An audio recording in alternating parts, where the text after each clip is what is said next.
Most of the people I've sat with over 20 years who were carrying a real debt didn't have a math problem. They had a sleep problem. They had a Sunday night problem. They had a let me check my account before I order anything problem. The math, in most cases, was actually fine. They knew the numbers. They could tell me almost to the dollar how much they'd owed and to whom. What they couldn't tell me was when the weight in their chest was going to lift, because that's what debt actually is. It's not a math problem, it's a weight. And the math is just the visible part. Today, I want to walk you through how to actually get out of it. Not the version of debt advice you've heard 100 times. The version that comes from watching real people climb out of it for the better part of 2 decades.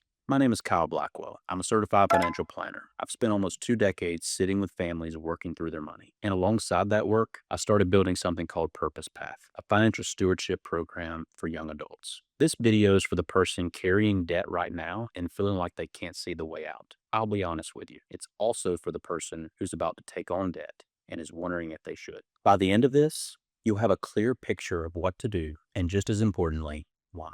Because the why is what makes the how stick. Let me tell you what I saw out there knocking on doors. I started my advisory career when I was 22. I spent a lot of time visiting people in their homes, different income levels, different neighborhoods, different stages of life. And the thing that surprised me, looking back, is how often the families I assumed had it together didn't.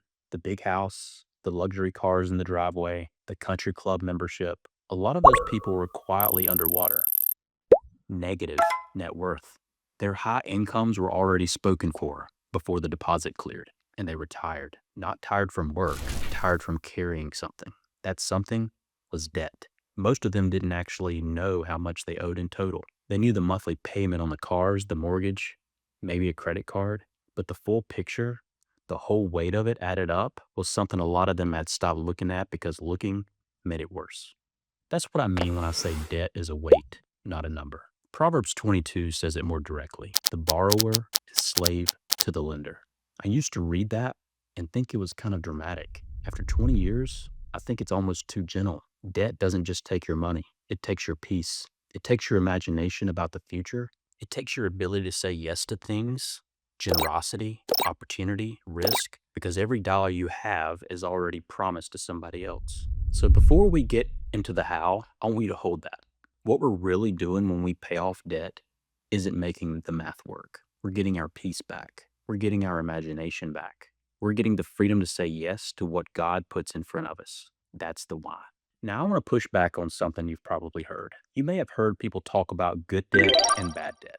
Bad debt is the obvious stuff: credit cards, personal loans, buy now, pay later for sneakers. Good debt, the argument goes, is debt that helps you build wealth, a mortgage on a property that appreciates, a business loan that funds a venture, student loans for a degree that increases your earning power. The framing isn't crazy on paper. You can borrow at 5% and earn 10 on what you borrowed. That's a positive spread.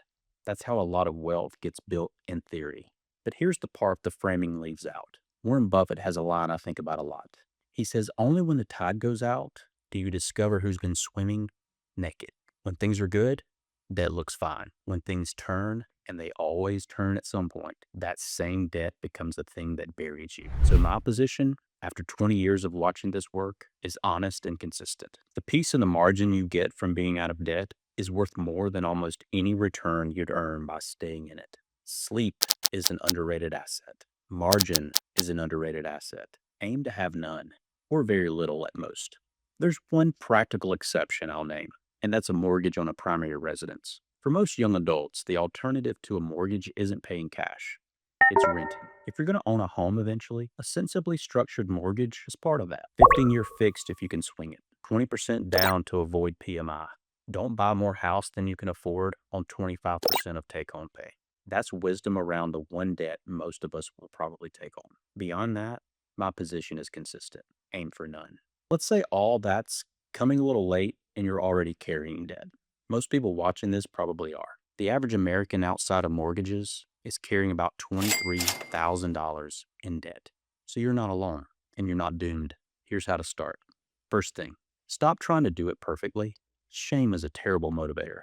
It makes people freeze. If you're carrying debt and feeling shame about it, the goal is to not feel less shame before you start. The goal is to start anyway and let the action begin to lift the weight.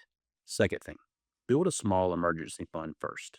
Before you throw everything you have at the debt, put $1,000 in a separate savings account. This is the single move that keeps debt repayment from collapsing on itself. Because if you don't have that buffer, the next car repair or medical bill goes straight on the credit card you're trying to pay off. $1,000 isn't much, but it breaks the cycle. Third thing, list every debt you have, all of it, in one place. Balance, interest rate, minimum payment. This is the part most people don't want to do because seeing the full picture is uncomfortable. Do it anyway. You can't pay off what you can't see. Fourth thing, pick a strategy. There are two strategies you'll see most often, avalanche and snowball. The avalanche method says, attack the highest interest debt first. That saves you the most money in the long run. It's the mathematically correct answer. The snowball method says, attack the smallest balance first, regardless of interest rate. You get a quick win, then the next quick win. The momentum builds. The math nerds will tell you the avalanche is better, and technically, they're right.